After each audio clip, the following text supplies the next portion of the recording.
তার সন্তান তো হারায় নাই, তার স্বজন হারিয়েছে। সন্তান হারার কষ্টটা সে বুঝে না। সন্তান হারানোর কষ্টটা সে যদি বুঝতো তাহলে এতগুলি সন্তানের গুলি লাগতো না, সে এতদিন এভাবে চুপ থাকতো না। কারণ সন্তান যেভাবে আমরা লালন পালন করি, এত বছর পর্যন্ত তৈরি করি, এই সন্তানদেরকে এত অবজ্ঞা, এত অবহেলা, এটা আমাদের খুবই কষ্ট দেয়।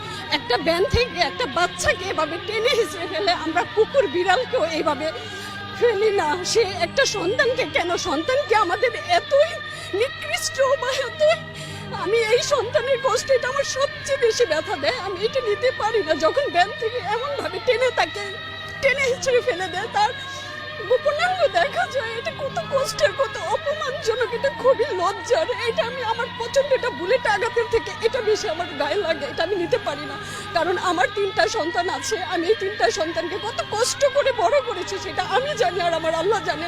আমার হাজবেন্ড দেশের বাইরে থাকে, সে 20 বছরের ওপরে থাকে। আমি এই সন্তানগুলোকে স্কুল, ইউনিভার্সিটি এই পর্যন্ত আমার নিয়ে আসতে আমি জানি আমার কি ত্যাগ, আমার কি কষ্ট। এই কষ্টের উপরে বুলেট ছোড়া এত সহজ কিভাবে হতে পারে? কারণ সে বারবার বলে তার স্বজন হারিয়েছে, তার সন্তান হারাই নাই।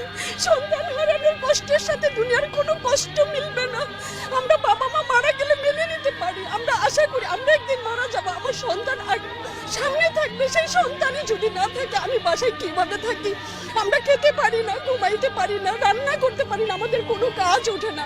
কালকে সারাটা রাত ঘুমাইতে পারি না। 11 নম্বর সেক্টরে যে অবস্থা, কারণ এই স্কুল থেকে আমার বাচ্চা বের হয়েছে, মাইল এসেছে, তাদেরই কত সহপাঠীগুলি মারা যাচ্ছে। আমার মেয়ে দেশের বাইরে থেকে সে প্রচন্ড কষ্ট পাচ্ছে যে আম্মু এটা কিভাবে শেষ করা যায়।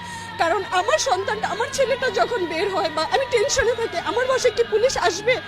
আমার মেয়েটা যখন মা বাসায় আর কিভাবে থাকবো, তখন পারি না, তখন ছেলে মেয়ে সাথে নিয়ে চলে আসছি। আর পারতেছি না, আর সহ্য হয় না। এই সহ্যের কতদিন অবসান হবে আমি জানি না, কিন্তু আমরা এভাবে শেষ হয়ে যাচ্ছি। এভাবে সন্তানের বুকে গুলি করার আগে আমাদেরকে করুক, সন্তানকে শেষ করার আগে তাদের গার্জিয়ানের বুকে গুলি চালানো হোক। তাহলে দেখবেন আর কেউ দাঁড়াবে না, কেউ বলবে না, আগে আমাদেরকে মেরে ফেলুক। যদি আমরা